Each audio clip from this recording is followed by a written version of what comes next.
This is a donut. It is very sweet and very good.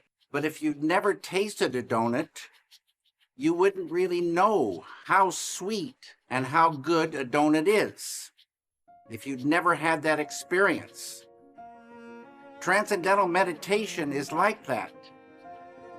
Transcendental meditation gives an experience much sweeter than the sweetness of this donut. It gives the experience of the sweetest nectar of life, pure bliss consciousness. As Maharishi says, those who don't know, they don't know. Those who know, they enjoy. I hope this following documentary gives you some good news about the sweetness of life. I was 18 years old when I learned Transcendental Meditation. I was a student at the University of California in Berkeley in 1969, where there was a lot of chaos and fighting in the air because of Vietnam and all of that.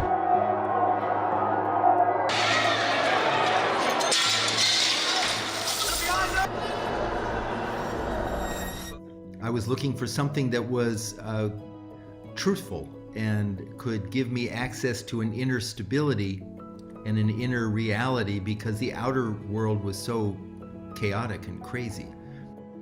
Around 9 years ago now, that spontaneously, without any effort on my part, my relationships with my friends and family and other people just began to improve. They got deeper, they got richer. I think that's just a natural progression from not being so stressed. I didn't miss any. They used to have like events like coherence days and weekly meetings or whatever, and I was going to all of them. And I went to a retreat, a weekend retreat, which I loved because I felt so rested. So rested at the end. I was like, I can't believe the difference. So I was like, the more I was doing things in TM, like retreats or days or knowledge and tapes, Maharishi tapes, the more I was like, yes, this is what I want, this is what I want.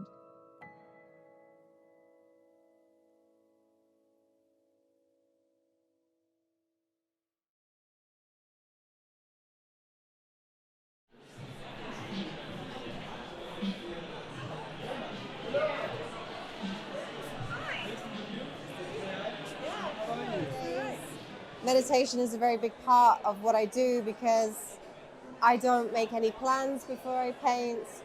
I go inward, as I know to do from meditation, and I allow something very spontaneous to happen. So really, when we are meditating, we become more spontaneous in life, and therefore my work is a reflection of a kind of naturalness and a spontaneity, which is really like life flow, you know? So often we can get in the way of that, and also we can get stuck as artists. And there's always this mirror between the artist's life and our life, which is why that point around creativity is not just when we go to the canvas, it is across all areas of life. It goes beyond the personal, you know. Part of meditation and taking these deep inward dives is that, you know, anything that maybe starts as the personal can very quickly expand to the archetypal, and then it can go beyond thought altogether into that deeper abstract realm. But there's still this very rich communication. I think of this like soul language.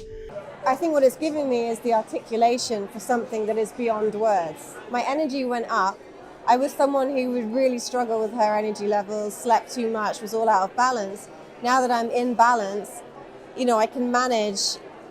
I juggle quite a few different things. I've got a baby now, I'm here. We're managing to do a lot of different things. Meditation is like an anchor which is giving me the resources I need to do different things. It's like an ongoing liveliness. It feels like the invitation is always there, which is a really nice feeling. I'm not putting pressure on myself. I'm not trying. it's a natural process, which means you're always gaining and always growing. You know, what I have done is many retreats where it's just about deep rest. Like, so you're meditating and you're gaining that deep rest. So I would do that for a weekend or maybe a week. And then the week after, the amount of energy and clarity and productivity is through the roof. But I think really what artists are looking for, you're looking for your identity as an artist. You're looking so that you can really find your style, your way. And that shows, you know, people respond to that. We deal with pressure, which is stress. And stress obscures creativity. The less stress we have, the more creative we are, which is why we're always here in the TM's world. It can get a bit much sometimes.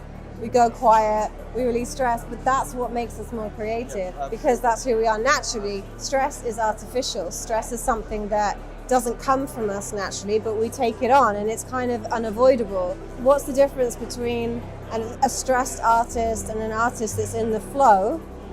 Someone has learned how to manage their stress.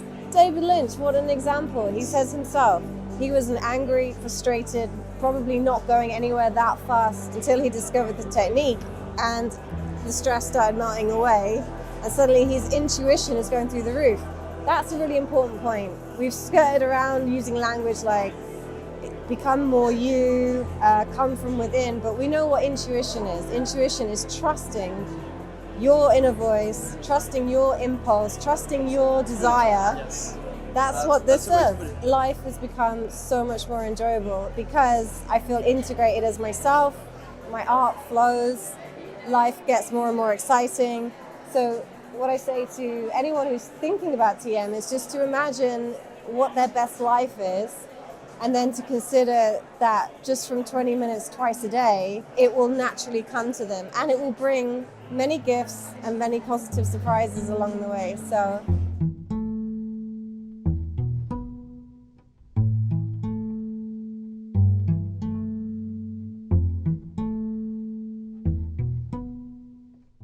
Then I asked, so what is the difference between TM and other techniques? And he said, well, it is easy, but all meditations are good, so keep it up.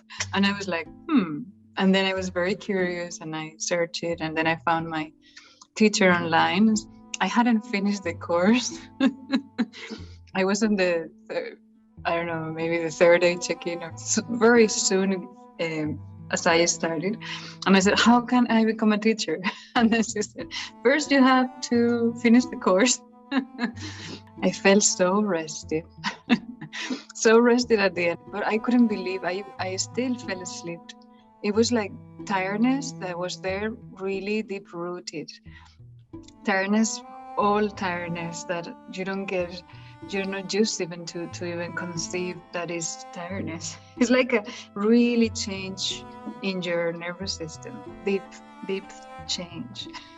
My previous concept of holidays, or let's say retreat, is more tiring, is more wear and tear, and you end up having to have holidays after holidays. But this was like really deep, really transforming from your nervous system. The level of rest has no comparison, because I went to places where no one had been, and there was one experience.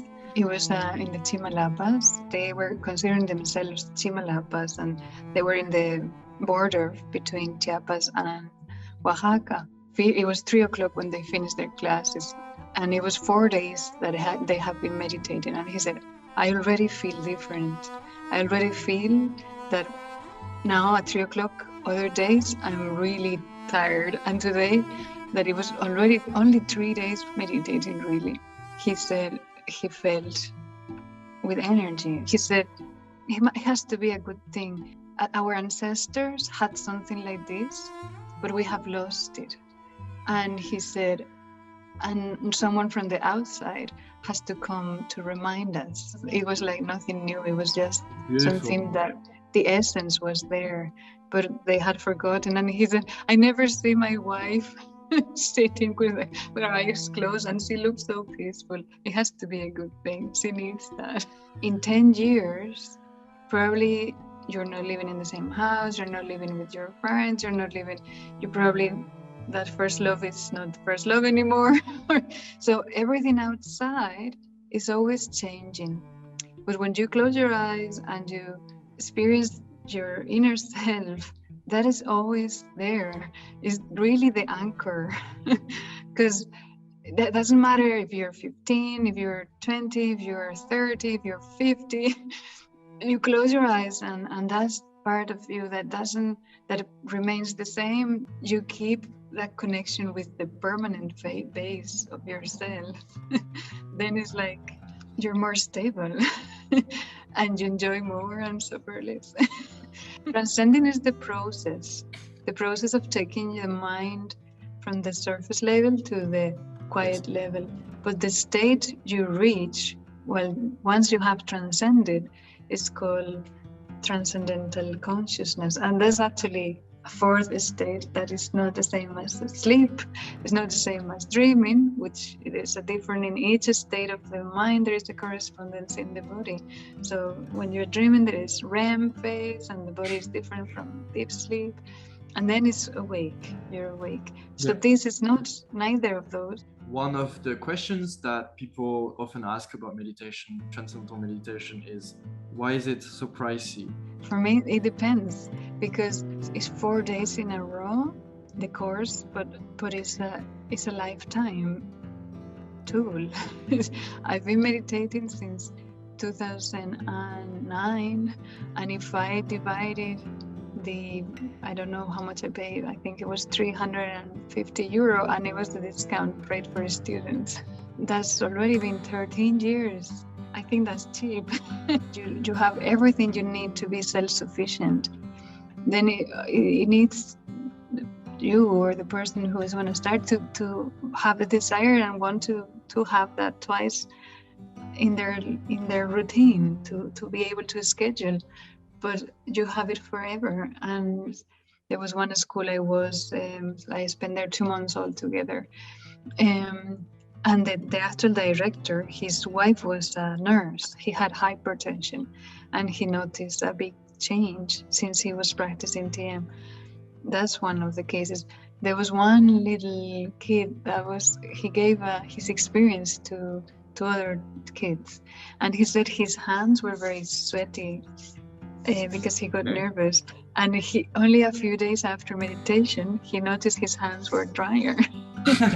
So that's the beauty of, okay, of course we have done research, but it's systematic. So in many cases this person was supposed to have a heart surgery, but he couldn't do the heart surgery because his blood pressure was so high. But then after meditating he could have surgery. So things like that have happened. There was one case, one kid was like, "Teacher, I meditate every day, but I didn't pass my exam." I was like, "Okay, did you open the book?" "No." "Did you read the notes?" "No." It's like, okay, it's not a miracle.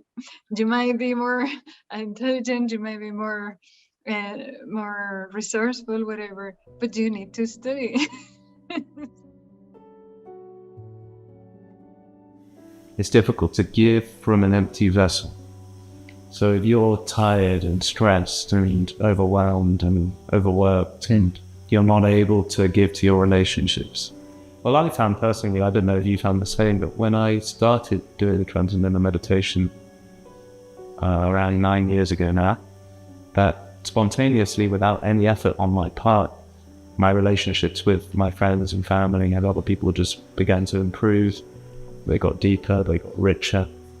I think you're able to be more generous because you feel fuller. Yeah. And when you feel fuller, you can give more. If you meditate regularly with time, you don't need to think about it so much or torture yourself about what the right thing to do is so much. You just meditate and act, and TM doesn't in any way make people recluses or withdrawn from the world. It actually enables you to be more effective, more productive, more energized, more creative, which is why you see so many great creative people doing it. There's artists, musicians, filmmakers.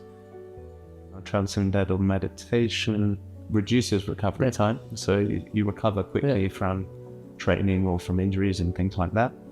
And it also reduces reaction time. So reflexes are quicker. There's actually a Norwegian scientist, neuroscientist, and he's done some research on high performance transcendental meditation and their brainwave activity. And there's a high correlation between this alpha-1 brainwave coherence that you get during TM and elite top athletes when they're in the zone. And the descriptions that they give, for example, when they're in this zone, there's no thought, no activity, and it's almost like time slows down and they know exactly what to do and when to do it. And often in these great moments, these sort of transcendent moments in sport, these athletes are in the zone, they're transcending while they're doing these things. So there's a high correlation between sort of creativity and amazing moments and transcending the mental activity. And Albert Einstein said that he can think and think and think and think and achieve nothing, and that when he sits in silence, that's when the inspiration comes. So it's almost like getting out of your own head and transcending that thinking level really helps with creativity and the rest of it. Sometimes we do a little bit of research where we skip a meditation or we don't do it for a day or something, and then suddenly things that weren't annoying you for a year or something, suddenly they're really annoying, or you're really irritated, or you're very stressed by something that wouldn't usually stress you. So it's just that regularity and all those things that kind of bounce off you. I was in a bad way when I learned I had serious mental health issues. I dropped out of university. I was struggling. I had been diagnosed with bipolar disorder. The whole thing was a nightmare. And I was on these these drugs to, mood stabilizers, antidepressants, sleeping pills, all of it. And within 6-7 months, maybe even less, of doing TM, I was off all the medication and all my symptoms were gone. So for me, it was like a miraculous, life-changing thing. Obviously, I'm not saying it will do that for everyone who is going through something similar, but it will definitely help. So meditation is including a lot of prejudice in Japan and also maybe same as in other countries. So they assume meditation is very difficult. They need to concentrate, or they need to focus on doing it and having the posture to practice it. Some of them associate meditation practice itself is for very strict persons or monks.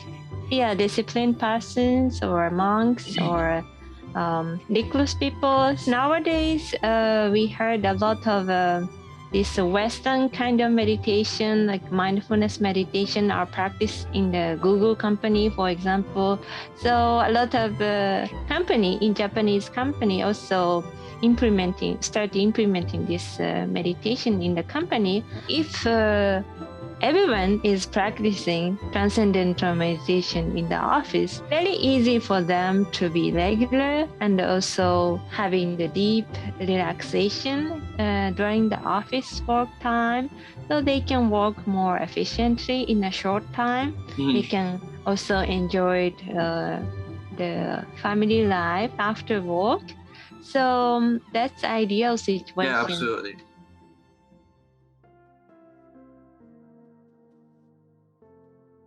And when I learned Transcendental Meditation because of a friend who I trusted, the experience was so real and so solid and so natural that it just resonated with something deep inside of me.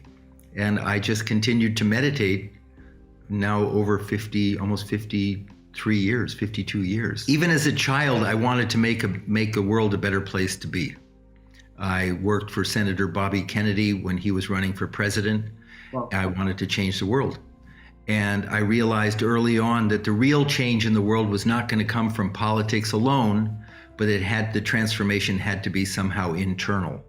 So when I learned Transcendental Meditation and I realized the applications and benefits it could have, not only for myself, but could help people who live in poverty, people who live amidst violence, people who live amidst sickness and disorder, then I thought, well, here's a tool on a sustainable way, if we did it scalable, that could really change lives. Mm-hmm. So David Lynch Foundation was dedicated to making this available to everyone, and I realized that's how I could change lives. Transcendental meditation never was peace, love, 60s hippie.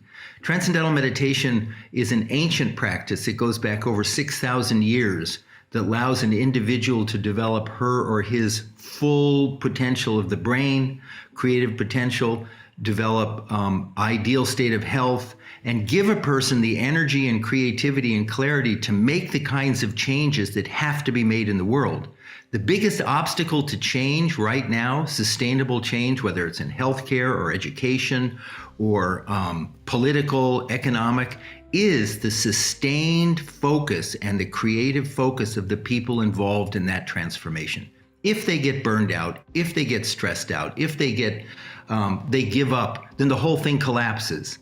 And I think a lot of people are counting on people just giving up. It happened in the 60s with my generation. They just quit. They took drugs, they just quit. Yep. What Transcendental Meditation has allowed me to do is for 50 years not give up, to continue to work for change. And the change has to start from within. It only works if there's research that shows that the transformation, the reduction of stress, the healing of trauma, the waking up of the brain, the creative faculties in the brain, if it actually works. If it's just a bunch of hoo-ha, it's going to be nothing. But if the transformation, I work every day in the inner cities in America. We're working in New York City, in the Bronx and Brooklyn, where children have to sleep in bathtubs because bullets are coming in through the walls. We work with women who are survivors of domestic violence and sexual assault, who have, yes, they've been given a nice, safe place to live, but they live with such fear and trauma. And we teach Transcendental Meditation to them for free. And now thousands upon thousands upon thousands of women and children have a tool to heal their trauma, to allow them to sleep at night, to allow them to digest their food, to do well in school. That is a great gift. This has nothing to do with sort of hippiedom and flower power. That's just a product of the press. The reality is, this is a tool that can help human beings overcome the obstacles they face in their life and rise above those obstacles and help them to live a productive, healthy life. One could argue, oh yes, good, so David Lynch Foundation is teaching Transcendental Meditation to women who are survivors of domestic violence, or we're teaching Transcendental Meditation to veterans, who come back with war injuries. But what about the people who are perpetrating the violence on the women? What about the conflict and the violence around the world that subjects our young men and women to these horrible nightmare of post-traumatic stress? So the David Lynch Foundation is not just teaching women who are survivors of domestic violence. We're in the schools, in these under-resourced schools, and we're teaching it's largely boys and young men to meditate so that they don't act out their stress and their trauma from their upbringing. And we're working to bring Transcendental Meditation on a large scale in these war-torn areas and violent-prone areas so that people don't have to be subjected to the kind of violence that breeds PTSD. So it's not just a question of, now we're going to keep helping the people who are the victims. We want to prevent those problems. So David Lynch Foundation is active in both these spheres, both these areas. We're teaching the police to meditate so that they don't overreact to situations, and we're teaching the young men and women to meditate so that they can rise above the obvious obstacles, terrible obstacles that they have to make any progress in their life. Maharishi Foundation is the organization, the nonprofit organization that trains teachers, that follows up, once a teacher is trained, ensured that they have all the follow-up training that they need. They run the nonprofit TM teaching centers. So they're responsible for the teaching of Transcendental Meditation to the public. The David Lynch Foundation is its own 501c3, and we contract with the Maharishi Foundation for teachers who are qualified to go into these under-resourced schools, to go into these prisons, to go into these hospitals and do sort of a higher level teaching with people who have trauma.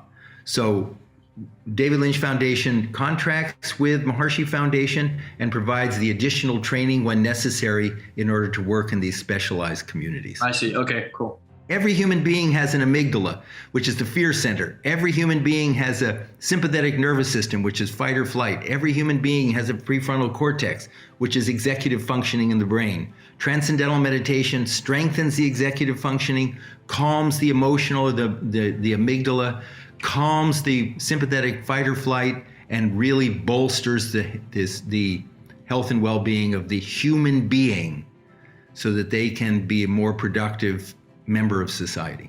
We go wherever we have. Where does the money come from? Who's finding the money? I'm talking to the CEO of the David Lynch Foundation. My job is to raise the money to teach Transcendental Meditation all around the world. So if we get a request from Lebanon, which we just did, then we sent several $1,000s to Lebanon to do a study on trauma and kids. And we just got a request from Ukraine, so we sent money there. We also have a David Lynch Foundation in Russia, so we send money to Russia. However I can raise money, that's how the decision. And sometimes a person gives money, a donor says, I want this money to go for kids in Los Angeles. So I have to give money for kids in Los Angeles. I may want to take part of that and give it for kids in Saudi Arabia, but I can't because I have to honor the request of the donor. But my job, which for 50 years had been to teach Transcendental Meditation, has now become one to raise the funds so that we can bring this to everyone. I don't believe any individual should have to pay for Transcendental Meditation. I think it should be covered by the insurance companies, because insurance companies are paying for high blood pressure medication, anxiety medication, depression medication, medication to stop a person from committing suicide. Well, for a fraction of the cost, Transcendental Meditation can be taught and produce, according to research, far more effective results. So our focus now is not to have to keep raising money for each person, each child, or each veteran who wants to learn to meditate. Have it approved for coverage by insurance companies in the US, and then quickly that'll happen all over the world so that everyone has access to TM. And that's the future, I think, of TM. Underneath all these thoughts, all the thoughts and moods and feelings deep within every human being is a level right now, you have it, we all have it, where the mind is completely settled and peaceful and alert, quiet, silent. Just there. We've lost access to it. We're just all on the level of thinking and doing and running around, and I got to do this and I got to do that, and then I'm asleep and then I'm unconscious and now I'm conscious again. But pure consciousness underlies all of that. And the purpose of meditation, Transcendental Meditation, throughout eons, thousands of years, has been to access that. Sit quietly, close your eyes, use a sound that has no meaning for diving within, and experience that at the deepest, quietest level, or rediscover that. And the interesting thing is, those are just fanciful words, except because the mind and body are connected. When you experience that pure consciousness, that innermost quiet state, when you experience that, it has profound changes in the way your brain functions, the way your cardiovascular system functions, your respiratory system functions, your whole body functions. So you know, and your brain waves function. So you know something very distinct, unique is taking place when you're accessing that. It's not just a dream world hallucination. It's a very real experience of silence and power.